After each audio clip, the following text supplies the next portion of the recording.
Good morning. Good to be here together, and invite you to open up your Bibles as we look at the scriptures together concerning the subject of elders again. We began looking at that subject last Sunday morning, and primarily we're looking at the description that the Bible has for the elders. And when we look at the description, you get a good idea of what the work that God had in mind for those overseers would be.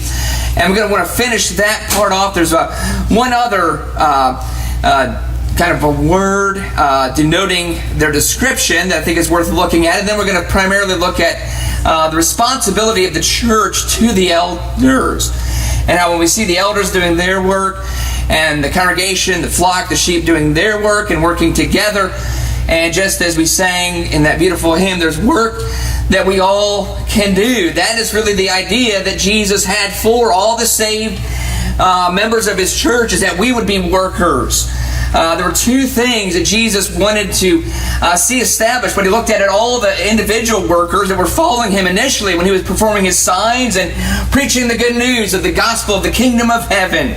That mankind can be redeemed, can be restored, can actually be born again. Not only to just achieve what God had in mind for humankind from the very beginning, but to truly restore broken mankind and to preach the gospel of redemption. And this is primarily the work of saved individuals. And we need organization, and we need a zeal and a desire to work. Those are the two things that Jesus pointed out with His initial workers. He looked out at all of His people. One thing came in His mind. He said, I have such compassion because they're like sheep without a shepherd, that they need some organization. And also He said, but there's so much work to be done. We need more workers. We need to pray for workers. Not just the additional bodies, but that those who are members of the church we'd all give ourselves to working. And we're blessed in this congregation. That's really how I would describe this congregation is a working congregation. That's pretty commendable. As Nathan pointed out, we had all these invitations. We're down to 10? This is a working congregation. And so what truly is exciting about the opportunity of then having some men that fit the requirements and the qualifications to ensure that we're going to be doing the best possible work we can do, that God gets the glory and much success is done. Very quickly before we go into the bulk of our lesson, just want to read through the qualifications again. Maybe we'd be praying about this as we are thinking about God blessing this congregation with elders. And just to be thinking about these things as we go into our study. But just want to read there in 1 Timothy chapter 3, also in Titus. Let's just read through this quickly. 1 Timothy chapter 3, here's the qualifications listed here. Verse 1 says, it is a trustworthy statement. If any man aspires to the office of overseer, it is a fine work he desires to do. An overseer then must be above reproach, the husband of one wife, temperate, prudent, respectable, hospitable, able to teach, not addicted to wine or pugnacious, but gentle, peaceable, free from the love of money. He must be one who manages his own household well, keeping his children under control with all dignity. But if a man does not know how to manage his own household, how will he take care of the church of God? And not a new convert, so that he will not become conceited and fall into the condemnation incurred by the devil. And he must have a good reputation with those outside the church, so that he will not fall into reproach and the snare of the devil. And over in Titus, we have a continuation of these things in Titus chapter 1, verse 5, where Paul writes to this evangelist saying, for this reason I left you in Crete, that you would set in order what remains and appoint elders in every city. There's the plurality, that in each location there should be a plurality of individuals, not just one, but a plurality. Elders in each city, as I directed you. Namely, if any man is above reproach, the husband of one wife, having children who believe, not accused of dissipation or rebellion, for the overseer must be above reproach as God's steward, not self-willed, not quick-tempered, not addicted to wine, not pugnacious, not fond of sordid gain, but hospitable, loving what is good, sensible, just, devout, self-controlled, holding fast the faithful word which is in accordance with the teaching, so that he will be able both to exhort in sound doctrine and to refute those who contradict. And within that reading, I want to look at that one statement, that one description of a steward, verse 7. In our previous lessons, last Sunday morning, we looked at two specific words of description. One, a shepherd. The idea of an elder being described as a shepherd describes that he's going to be one who cares literally for his sheep. That tender care that a shepherd looks at the needs of his sheep and feeds them, protects them, provides whatever healing or is necessary to encourage or get them back to better health if they're sick.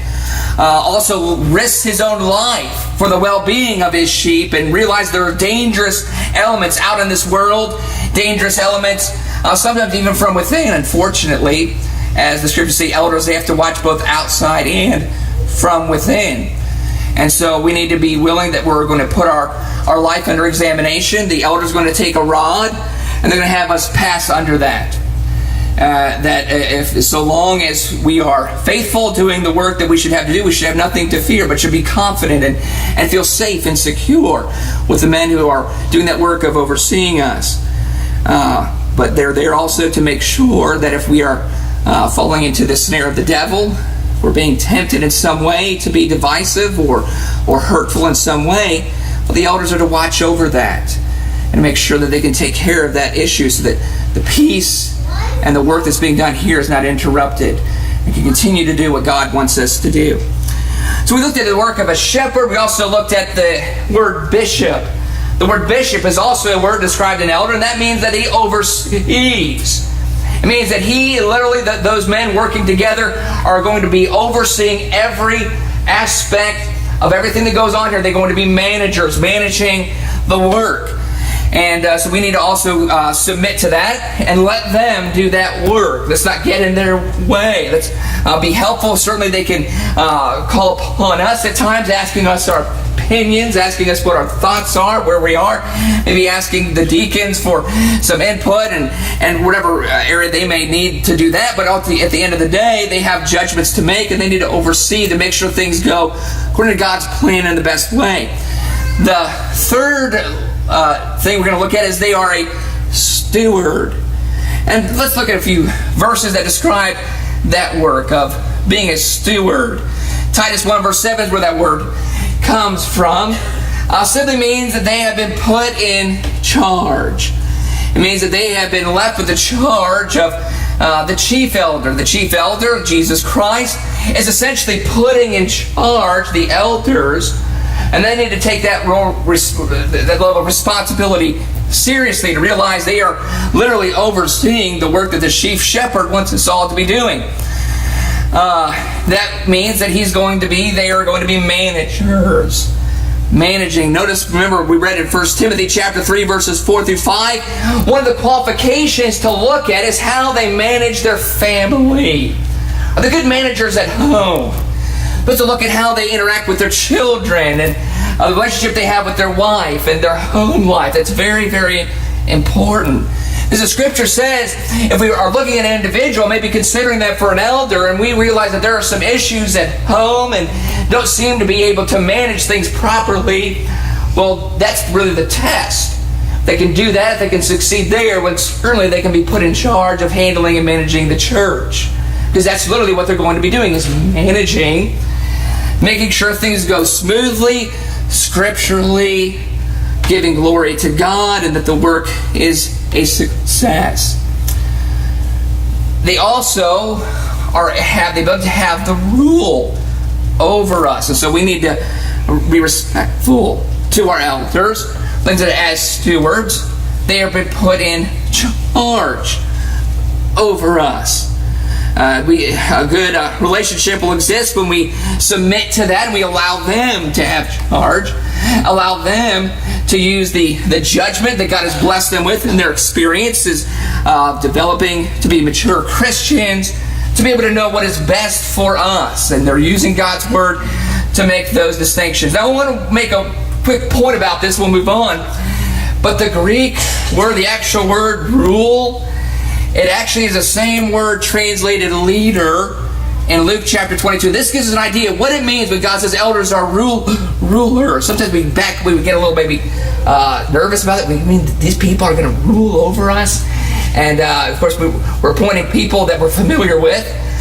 So maybe if there's any issues, well, if this guy gets in charge, well, wait, there's going to be no end to how he's going to maybe rule over me and things he's going to make me do. Well, let's look at what God expects a ruler to do as an elder. Look at Luke chapter 22. This is precisely the idea God has in mind when He says elders rule over a congregation. This is the same word used in that text. Let's read that. Luke chapter 22, and let's read verse 24. This is God's mindset when He says they are rulers. Verse 24. There arose also a dispute among them as to which one of them was regarded to be the greatest.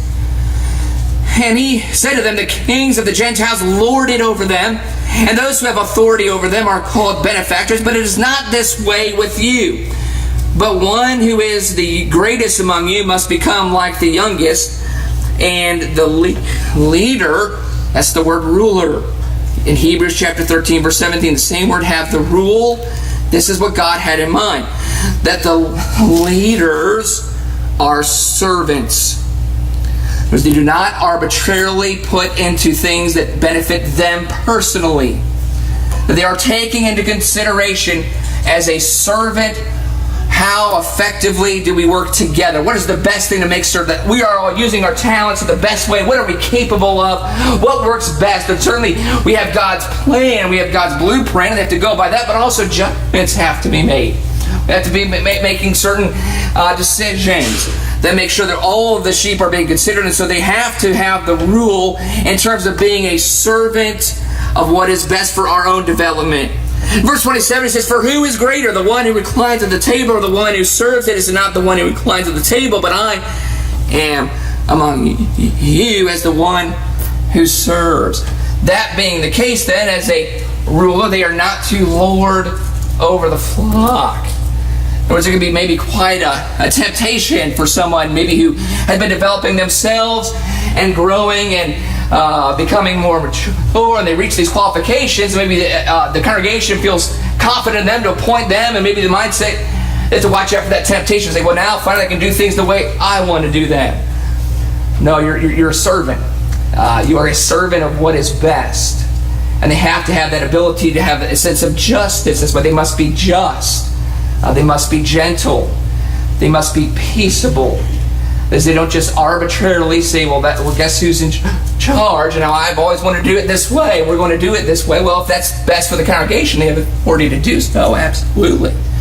But must rule with a sense of humility and service and gentleness, not to lord over. Lead by humble example in service. Let's look at Matthew chapter 20. Matthew chapter 20, verse 25. Verse 24 says, hearing this, the 10 became indignant with the two brothers, but Jesus called them to Himself and said, do you know that the rulers of the Gentiles lord it over them, and their great men exercise authority over them? It is not this way among you, but whoever wishes to become great among you shall be your servant, and whoever wishes to be first among you shall be your slave, just as the Son of Man did not come to be served, but to serve, and to give His life a ransom for many. And so, ultimately, their rule is limited. 1 Peter chapter 5, verse 2 indicates that they work according to the Word of God. That's the limit of their rule. They must rule according to what the Scriptures give them permission, but they also have the authority to settle disputes. Time to time, there's going to be heads bumped together. Feelings get hurt. things get said. We lose ourselves maybe in moments where we're all working for the same goal, but we kind of get ourselves in situations where we can kind of clash. Personalities do this. And the elders have to be able to make judgments. How are we going to settle this? How are we going to bring peace? How are we going to solve this issue? 1 Corinthians chapter 6, verses 5 through 6 is an example of this. Certainly there needs to be those who have the ability to have sound judgment and to make judgment concerning the work of the church. That being said, let's move on. That's just the three terms we want to look at for their work. The elder is a shepherd. The elder is a bishop. The elder is a steward. They feed, care for, they watch over, and they rule as servants, looking for the best interests of our own needs and what helps us develop. Now let's look at the attitude of the congregation and how should we look at our elders and what is required of us to make sure that this relationship works the best and works smoothly. One of the first things that we need to do is we need to know the elders. The scriptures encourage congregations to have a very, very close relationship with their elders. There should never ever be a sense of distance between those in positions of authority and those that they are ruling over. That the best way that this is going to work is for the elders certainly to know their flock, and Jesus speaks of that, he knows his sheep, but also says what his sheep know him. That is, there is such a level of trust. There's a rapport. There's a closeness where they know each other. They kind of know how each other works, and that's a tall order for the men who will work as elders. They need to know how each and every one of us, we all kind of have our own drum that we kind of walk to. We all kind of walk in different ways. We all have different things that we prefer and different things, how we react. We don't always react the same way. Some of us maybe we kind of keep it in and then we get pushed in, it all comes out. Some of us, we like to say everything. We're an open book and nothing's hidden from us. We speak our minds. Some of us may be a little bit timid about that, but yet you can tell maybe we get a little irritated. The shepherds are able to know their sheep, but the sheep also have to know their elders. Great encouragement for us to practice hospitality, especially practice hospitality with our elders. Invite our elders in our homes. Welcome them to look at us. Take full advantage of the work they're doing. Make it easy on them. And this is what I believe is implied in 1 Thessalonians 5 verse 12. He says to know the elders. In Acts chapter 20, there's this beautiful scene that takes place between Paul and the elders of the church. And I believe also should be a great pattern for every congregation. Let's go over to Acts chapter 20 and look at this scene that takes place. It shows us that Paul himself had this very close, unique, intimate relationship with individuals who had this great work of overseeing and shepherding. And in Acts chapter 20, he has some things to say to them, beginning in verse 25. Acts chapter 20, verse 25 says, "And now behold, I know that all of you among whom I went about preaching the kingdom will no longer see my face. Therefore I testify to you this day that I am innocent of the blood of all men, for I did not shrink from declaring to you the whole purpose of God. Be on your guard for yourselves and for all the flock, among which the Holy Spirit has made you overseers, to shepherd the church of God, which he purchased with his own blood." I believe this is a pattern for how a congregation should be involved with their elders. Don't just assume that because they meet the qualifications that the work is going to be easy. Nothing could be further from the truth. Don't make the assumption that they do not need to be encouraged. This is what Paul's doing. Paul is rallying these elders. He understands the hard work that they have. He understands how taxing this is. And he is imploring them. He's got them together. And he is saying, keep doing the great work. I'm praying for you. I understand how difficult this has to be for you.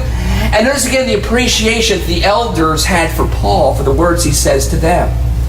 He's telling them, be careful. Watch out. I'm behind you 100%. I've been preaching these things, the work that you have to do. Notice the response. In verse 36, when he had said these things, he knelt down and prayed with them all. A great thing for a congregation to do with their elders. Not just publicly. How important would it be for us in private moments? Have our elders and their wives and their families over for dinner or on a get-together and just say, can we pray? I understand what you've got in front of you. Can we pray together? Paul did this. Prayed with them. They knelt down and prayed with them all. And notice verse 37. And they began to weep aloud and embraced Paul and repeatedly kissed him, grieving especially over the word which he had spoken, that they would not see his face again. This, I believe, is the mindset that Paul had when he instructs the congregation. Know your elders. Be familiar with them. Understand they're going to need our support and our prayers and our encouragement. Appreciate, treat with tenderness and respect. And John chapter 1 is the image there of a sheep tenderly caring for his sheep and the sheep's response. John chapter 1 verse 10.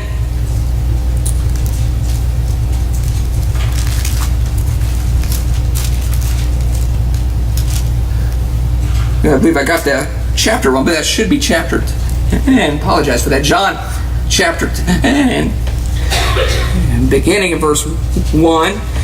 It says, Truly, truly, I say to you, he who does not enter by the door into the fold of the sheep, but climbs up some other way, he is a thief and a robber. But he who enters by the door is shepherd of the sheep. To him the doorkeeper opens, and the sheep hear his voice. And he calls his own sheep by name and leads them out. When he puts forth his own, he goes ahead of them, and the sheep follow him because they know his voice. Whereas this should not be something where we're coercing and constantly having issues where something needs to be handled. It should not be a rare occasion where maybe elders call someone to speak to them. And so in other words, there should be this establishment of a relationship that especially when things are going good, especially when things are going well, that we call each other and just to encourage one another, say, well, let's just pray that things continue to go well, and just be able to have a hospitality flowing on both ends, and that we are familiar, we know each other, so that when things are needed, when some serious issues do need to be addressed, it's so much easier. So much easier. We already have this rapport and we already have this relationship. But that's what Jesus had in mind with his own sheep, that his sheep know him. They're familiar with him. So when he needs to address certain things, it's not awkward. It's not something that just seems kind of, what's going on here? Kind of, why am I getting this phone call? Why do you want to see me? It shouldn't be that way. It should be, we're so familiar with one another that it just should be natural for things like that to happen, for us to talk to one another. We need to also acknowledge their function and authority as being divinely ordained. That is also a part of knowing their elders, is that while there needs to be closeness, there needs to be familiarity. If they're a good shepherd, if they're a good servant, of course they don't lord over them, but we also need as sheep to realize we aren't in charge. We also need to know who's in charge. Sheep need to know while they care for us, while they will listen to us, while they will make us feel at ease, we do not get to make the decisions. It's the elders. So that is also part of knowing them, is know that their authority has been given to them by God. Not just the majority vote. Well, the majority of the people voted, and we just said, okay, well, I guess if everybody agrees that these guys are elders. We're going by God's word. And so God is going to appoint these people, these men, and their families are going to be being looked at and certainly aiding and helping them.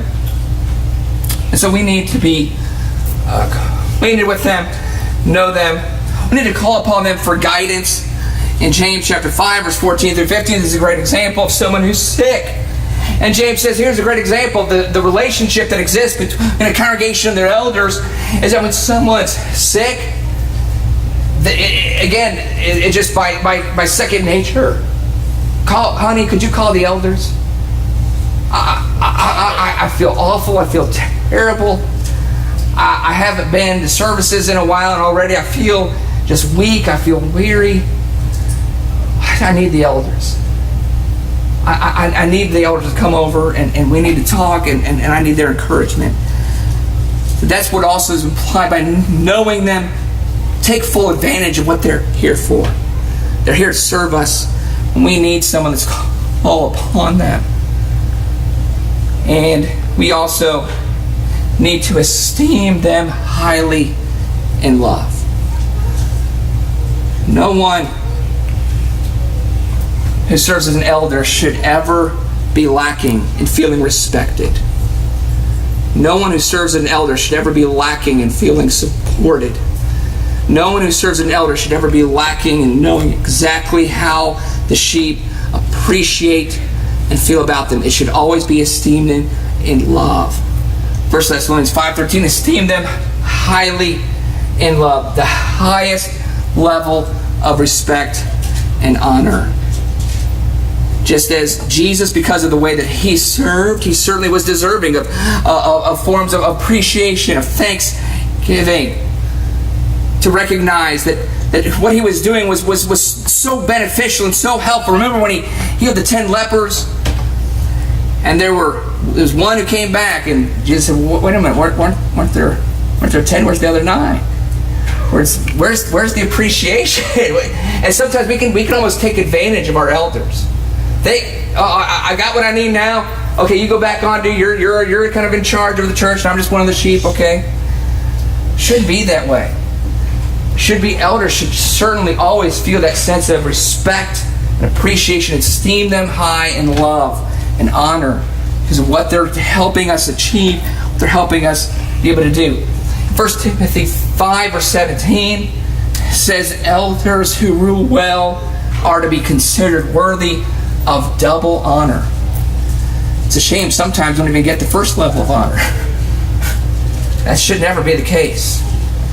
Should never be the case. In other words, what it's saying is just somebody maybe is just a so-so elder. Maybe someone says, well, I don't know, maybe you can do a little bit better. Even somebody who maybe is doing a mediocre job as an elder deserves respect. How about those who do very, very well, who through experience and have gained experience and continue to grow in that role? So this is I just bring those verses up to point that's the attitude, and that's what's going to help this relationship exist.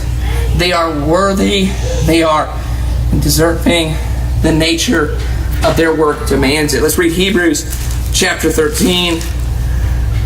Verse 17 says, obey your leaders and submit to them, for they keep watch over your souls as those who will give an account.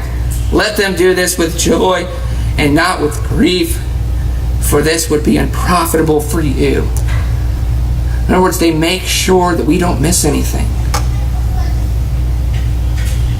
Kind of like spiritual quality control. That kind of a sad thing when you're making a product. You think everything's fine. Isn't that a horrible thought when maybe the people purchasing your order come back and say, what's this? What are you sending me over here? Say, oh, you mean we missed something? That's what elders are, kind of spiritual quality control. They realize we're going to stand, we're going to be investigated, we're going to have to give an account to God Almighty. We don't want anybody to miss anything. So they deserve that kind of respect, of their quality control, making sure we don't miss anything. That's the great benefit we receive, is that they're watching to make sure that even as good as we are, as zealous as we are, as diligent as we are, we tend to all sometimes miss stuff. And the elders have been put in a position to make sure that doesn't happen. So the nature of that work demands respect, their quality control, so that God doesn't say, I never knew you. Wouldn't that be sad? Because Lord, I've done all these wonderful things in your name, and to find out, I'm sorry, I never knew you. That's why it's so important, hence the term elders know their flock. They know them because they need to know what Jesus needs to know about them. To make sure that they achieve that and require that, making sure that we don't miss anything. Elders as shepherds lead, we follow. Kind of goes hand in hand. That is, observe with a view to imitate. It's not just, okay, they gave me an order and now I have to obey and follow. It's that we also are trying to emulate them. They are there leading to set an example for how we also should live, not just for what work needs to be done, but in the manner in which we are to achieve it and perform it. We're to follow them and look at them. Elders oversee, keep watch, members work. That doesn't mean that the elders just sit back and make everybody else do the work. They're certainly going to be working with us, but the bulk of the work needs to be done by the workers. The elders are overseeing, directing, helping, leading. Yes, they are also there working just as Jesus was. When Jesus sent out his disciples to preach, he was there preaching with them, but he expected them to work. He expected them to fulfill their duties and their responsibilities. Elders as stewards rule, members submit and obey. Special note on ruling in matters of faith. Elders have no choice but to teach and follow the Word of God. Now, in matters of judgment, qualified men will not arbitrarily put into effect plans or programs of work without consulting with the congregation. But, however, at the end, as we pointed out, they are over us. They need to make those decisions. We need to let them make those decisions. We'll go ahead and stop there for this morning. Appreciate your kind attention. But just want to have a couple sermons here in that regard as we're prayerfully looking at ourselves. Let's look at those qualifications, see what God can bless each and every one of us with, to see that we can attain to that point where we can be blessed to have men who meet the qualifications, and then see how we can work together to have a successful work here in this area. I want to invite anyone who's with us who's never obeyed the gospel of Jesus Christ, the chief shepherd. We talked about all these examples and qualifications of character that an elder needs to have. Well, they all follow the example of that chief shepherd. No one wants us to get to heaven badly more than Jesus. Jesus shed his blood and died for each and every one of us. Has done everything possible to ensure that we have everything that we need, to make sure we don't miss anything. And what a sad tragedy it would be for us to miss the one obvious, necessary part, and that is becoming a Christian. Jesus said there is no hope for us if we do not obey the gospel. He has done so much on his part. He provided the blood. He provided the perfect life. It wasn't easy. We know for a period of 40 days, just in one brief look at his life, he was being tempted severely by the devil on almost every point. He was overcoming them for our benefit, for our sake. He was tried, he was tested, he was tortured, and provided us the greatest love that we will ever know, to inspire us, encourage us to trust him, to realize we have no other hope other than Jesus Christ. Won't you do your part? Won't you submit and confess that Jesus is the Christ, repenting of your sin, being buried in water for forgiveness of sins? Be added to his church, be added to flock. Let him lead you safely to heaven. We encourage you, if you have not done so, won't you do so while we stand and sing this song? Encouragement.